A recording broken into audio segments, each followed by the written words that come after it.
الرحمن الرحيم.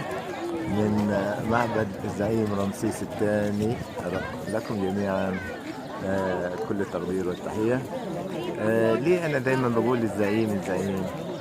لأنه كان قائد، وكان قائد شجاع، وحقق لمصر طبعا انتصارات عظيمة على الحيثيين وغير الحيثيين، وصال وجال في كل البلاد.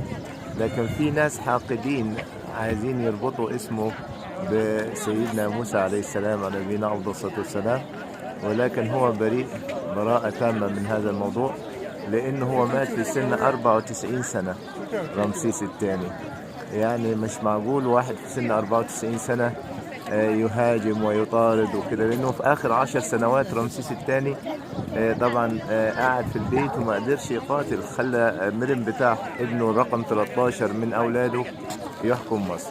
بص كده القرود اللي فوق المصري القديم عبد القرد في شكل تحوت وشكل خنسو، وهم رافعين ايديهم لفوق بيتعبدوا الى شروق الشمس. طبعا هنا بالنسبة لأبو سمبل، التسمية جت من فين؟ التسمية جت لأنه الكثبان الرملية في مدخل المدينة تشبه سنابل القمح، وده في رأيي الشخصي انه التسمية جت من كده. ابو سمبل يعني المنطقة ذات السنابل، انه الشكل ده في المنطقة الاصلية.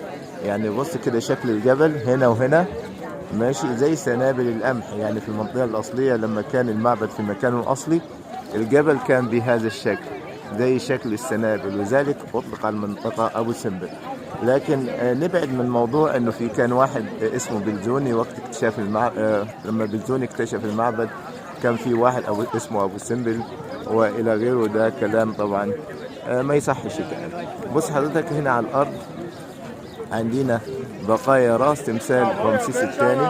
لما اكتشف المعبد بلزوني كانت البقايا دي موجودة على الارض.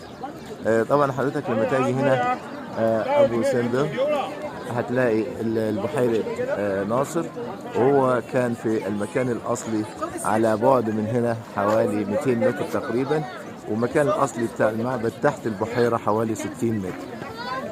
أنا من تسجيل سابق عديت خطوات من هنا لغاية المعبد نفرتاري، مدخل معبد نفرتاري لقيته 150 خطوة. والنهاردة إن شاء الله بصوا حضراتكم هتلاقي اسم رمسيس الثاني على قلبه. بص كده هناك على الصدر نفسه، بص كده في التمثال دوت على الصدر كده هتلاقي هنا نقش اسم رمسيس الثاني، وسر مع رع ستب الرع، يعني قوية عدالة رع المثبت من رع.